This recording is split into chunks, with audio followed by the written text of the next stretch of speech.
Assalamualaikum warahmatullahi wabarakatuh. Selamat siang dan salam sejahtera. Terima kasih atas kesempatan yang sudah diberikan. Saya Ailiftia Rizikwanisa dari SMA Negeri 1 Pasirian, Lumajang sebagai pembicara pertama tim afirmasi setuju dengan mosi bahwa penerimaan mahasiswa baru hanya didasarkan pada tes talenta bawaan, bukan pada hasil nilai atau tes akademik. Tes talenta bawaan adalah rangkaian tes dari analisis yang menggambarkan kemampuan kognitif, karakteristik minat, serta kepribadian siswa terhadap suatu bidang atau jurusan tertentu. Tes bakat merupakan tes yang disusun untuk mengetahui kemampuan individu dalam bidang-bidang khusus. Tes ini muncul karena adanya perkembangan praktis maupun teoritis yang mengarahkan pada bakat-bakat yang dapat dipisah-pisahkan yang terdapat dalam tes kecerdasan.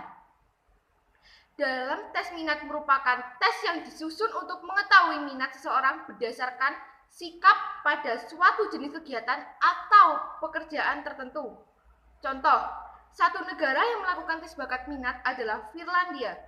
Finlandia merupakan negara yang diakui memiliki sistem pendidikan terbaik di dunia.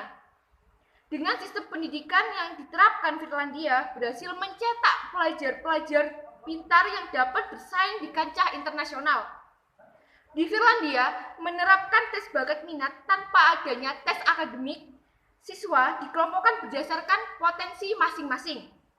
Sehingga siswa tidak terpaksa harus belajar seluruh mata pelajaran dalam sistem kurikulum. Tes bakat minat dapat membantu orang tua dan juga anak menemukan apa ketertarikan mereka yang sesungguhnya.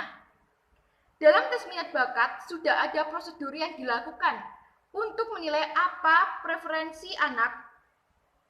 Hal ini tentu lebih akurat ketimbang hanya bertanya pada anak berdasarkan pengalaman mereka.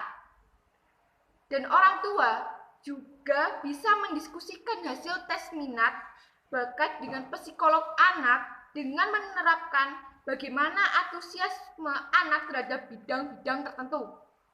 Contoh, alat yang digunakan tes bakat minat yang sedang tren yaitu tes analisis bakat sidik jari, fingerprint analysis.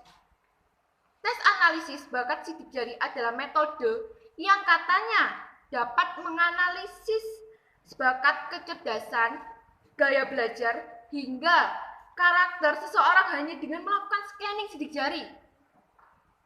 Karena sidik jari setiap manusia berbeda dan bersifat permanen, seharusnya sidik jari bisa menjadi jembatan untuk menetapkan fungsi otak dan mengungkap segala rahasia kepribadian seseorang. Biaya dari tes ini hanya mencapai ratusan ribu rupiah dengan proses yang lumayan cepat dan biaya yang relatif terjangkau. Kita bisa tahu segalanya tentang diri kita. Contoh, jika hasilnya mengatakan kita introvert, maka kita akan lebih mudah memilih jurusan yang tidak berhubungan dengan publik. Jika hasilnya mengatakan kita ekstrovert, kita bisa memilih jurusan yang lebih mengutamakan kerjasama atau interaksi publik, seperti hubungan internasional, public speaking, atau kuliah di bidang penyiaran. Berdasarkan fakta-fakta di atas bahwa penerimaan mahasiswa baru hanya didasarkan pada tes talenta bawaan, bukan pada hasil tes akademik sangatlah bermanfaat. Setiap orang memiliki bakat bawaan yang unik dan tes ini memotret bakat bawaan tersebut. Mengapa saya setuju dengan mosi ini? Karena yang pertama, dengan diadakan tes ini dapat menghemat biaya atau memotong anggaran negara untuk tes akademik masuk perguruan tinggi. Kita tidak perlu melakukan tes 2 kali saat lulus SMA dan saat akan memasuki perguruan tinggi, sehingga dapat menghemat biaya. Yang kedua, saat masuk perguruan tinggi kita dapat menyesuaikan jurusan yang dipilih sesuai bakat dan minat, sehingga jurusan kita tepat akan mendapatkan pekerjaan yang sesuai.